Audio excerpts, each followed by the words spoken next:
That's so cool. That's such a beautiful sentiment. And I'd love you to chat a bit more about that too, just how an artist practice does evolve and does change. And I think it's super special to be there at the beginning and at the MFA and, continue with them on that journey. And would you say that's one of your motivators for collecting as well? Staying with them on their journey, or... Yeah, I guess I would say that's more important to me when I feel like I really know the artist, and because I'm hearing them talk about their journey, like even before it's on Instagram. There's an artist we both know well, John McConnell, who, I think of his most iconic works as being Blue Pen, and he's like, I want to start playing with scale. And then he got a studio space and his work got larger in scale. And that just, hearing him talk about that every step of the way over several years, it was really interesting to be, to get that behind the scenes view. And so that staying with him throughout that was really important and meaningful as a friend as much as a collector. Now, I know that everyone on the panel here has a partner, so I'm actually a little curious about how collecting with a partner goes, and if you have any anecdotes or how you sort of navigate that journey. I also have a partner, and I think it's fun when we buy things together, when we disagree on things, and sometimes still one of us purchases it. Do you relate? I guess I can start. Well, I have a lot of fun collecting with my husband, Chris. I think naturally this is what I do for a living. I have a lot more of a keen interest in it, and I'm super passionate about it. And I think he just kind of trusts my judgment. Would you say? But yeah, he'll let me know if he doesn't like it or thinks it's strange and doesn't want to live with it. But it's usually I run the show with that. Yeah. Someone has to run the show always. Yes. I think that makes sense. Like the person who really is the most passionate, is the driver in the seat. I think at least with my husband and I, we've got a loose set of rules, mostly around price and scale. Like if it's below a certain price and below a certain size, decision is, it can be a unilateral one, but I think that the most rewarding thing for me in terms of collecting with my husband is seeing his taste evolve over time. And we went to an open studios, earlier this year, and I didn't expect him to gravitate to one particular piece of art by a student, but he did. He loved it. And we ended up purchasing it, and I was like, this is not something I thought you would ever go for. But it's just, it's fun. It's a really nice activity to do with your significant other. But I know you and Josh do a lot of it. Yeah, I mean, I don't think he really had any art in his, I know this is being recorded, I feel bad. I don't think he really had any art in his apartment other than pictures his late father had painted. But it was really, became a shared activity for us.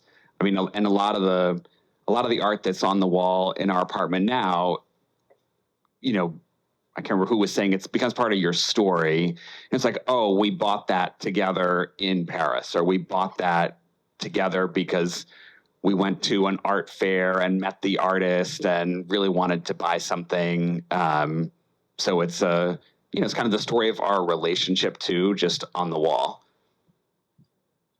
Yeah, I feel like the big connector is really the stories and the community and the support for culture. And I think at the end of the day, that's what it should be about. It doesn't have to be, only for investment or only with the headlines or something like that. It's about connecting and socializing and talking about things. And I really feel like it can give you a view into different perspectives as well and different stories and histories. And I think that's super important. And that's what really gets me excited about collecting. But I thought maybe I'd open it up now to the crowd to see if anyone has any questions for our panelists about collecting or in general. Would love to hear from you guys. The quiet group. Yeah.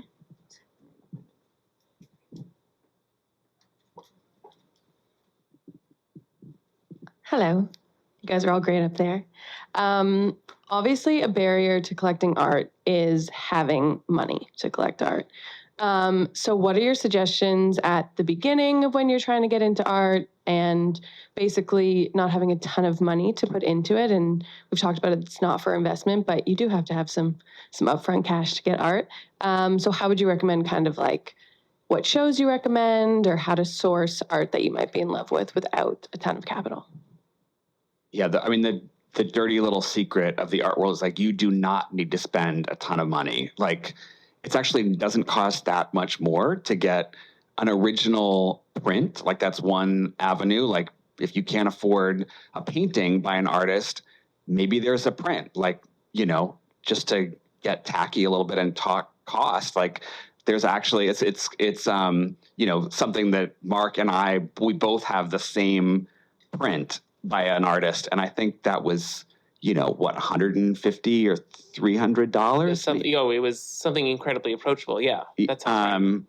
And so that's still, you know, I still feel like I'm participating in that artist's work. I'm supporting them, and that's not that much more than a, you know, Live, Laugh, Beach, you know, canvas from Home Goods. So unless it's on sale at Home Goods. But no, Jared is 100% correct. Like, and I'll be totally transparent. Like the average price that I spend on a given work of art it hovers around like $500. You know, obviously, like I've spent more, I've spent less, but that's pretty much the average. And like that's where I feel very comfortable operating. You know, anything significantly higher is probably something that, like, you know, I have spousal approval required. Spousal approval, yeah, I gotta ask. But yeah, you don't need to spend like, you know, $10,000 per work. You know, those pieces exist and those pieces are wonderful. But you just operate within your budget, honestly. Or even actually, sorry, go ahead. No, you go ahead. I was just going to say, if you, a lot of times artists, if you follow them on Instagram, sometimes they'll do a studio sale where, you know, they'll like literally be like, I'm putting this in my stories. You know, sometimes they'll put the price, they'll say, DM me for the price. You know, I mean, you don't want to think about art being on sale, but artists want to clear out their studio, and you can sometimes you can enter on the journey of collecting that artist at a much lower price point than you would expect. Yeah, absolutely. That's where this amazing access comes in handy. I guess on Instagram, you get to be directly involved with the studio sales and find little treasures from there. People ask me, like, I only really want to spend like $500 less on an artwork. I say, I mean, Exhibition A, we were just talking about that. They have incredible works, and I've gotten so many things from them early on. And they hold their value. I mean, they're by great artists that are with fantastic galleries, and they're some of their most celebrated works of art that they make prints of. So it's a wonderful work to live with, and I love that. And also, we were talking about MFA shows. I mean, that's a great way to do it. And I also recently found, I was looking and I saw like the SCAD website. They have you can buy work from artists directly online. Savannah College of Art and Design. So, I mean, those are incredibly talented artists, and you can get incredible works from them. So that's one way to look at one. Yeah. Oh, and I think a really good, I'll plug them. I think is it the New York Academy of Fine Art or the New York Fine Art Academy? They do it's called Deck the Walls. It's a holiday like studio sale. So it's coming up pretty soon. And, you know, it's basically what Jared was saying, which is like, you know, the students open up their studios, basically selling whatever they have at very, very approachable prices. So I definitely recommend you checking that out. And just another specific idea, shout out to Superfine Art Fair. I think, what is it, like twice a year they're here in New York? Definitely every September. Yeah. You know, what I love is just like, you know, Peggy is looking out for the artists through the royalties. You know, Superfine is like, okay, you have a booth and you are paying the artist directly. Like I've literally stood there and like Venmo'd the artist and like taken a piece off the wall. So it's very approachable. You get to actually talk to the artist. That's a great one to check out. And a lot of the art is definitely under $500. Rachel, thank you for your question, because I think we're all super passionate about it. Because I have a tip too, and that I can't help but share. But I also find charity auctions a really fun place to start as well, because they can range in starting price point, and proceeds go to charity of whatever determined charity it's fundraising for. But you can feel good about your art purchase as well, which I think is pretty fun. Thanks, Rach. Thank you. Hello. My name is Malene. It's such a pleasure having the opportunity to speak and connect with you all. I am actually a visual artist in the realm of magical surrealism, as a side note. And personally, I am curious about the discourse of collectors and being able to connect with emerging artists. And perhaps how is Peggy sort of maybe connecting artists in terms of the conversation of accessibility, perhaps the elitism that comes with purchases. Personally, for example, I did not go to art school, but I am, doing the work.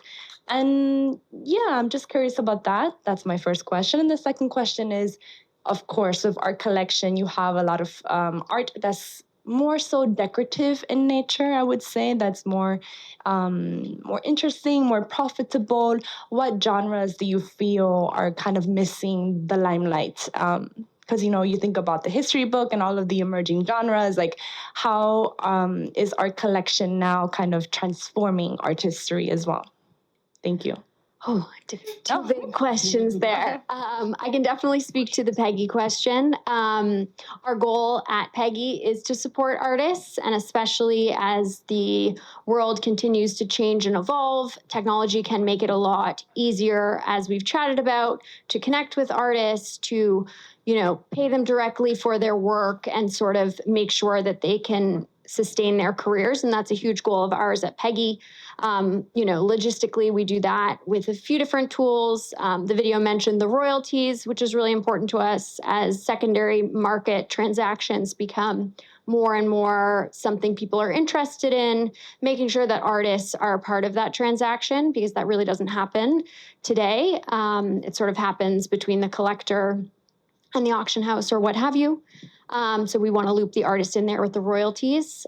We also just want to make the artists' lives easier from a logistics point of view. So, artists that join Peggy, we have shipping and invoicing automation for them available, those business tools so they can sort of spend more time creating. In terms of connecting with collectors, we do help facilitate conversations. If a collector inquires and wants commission, we will help facilitate that. Or if a collector wants to comment directly on an artwork and ask some questions to the artist, they're able to respond as well. So Peggy tries to create community with sort of seamless logistics so there can be more time creating and connecting. As for art history, do one of my panelists want to take that question?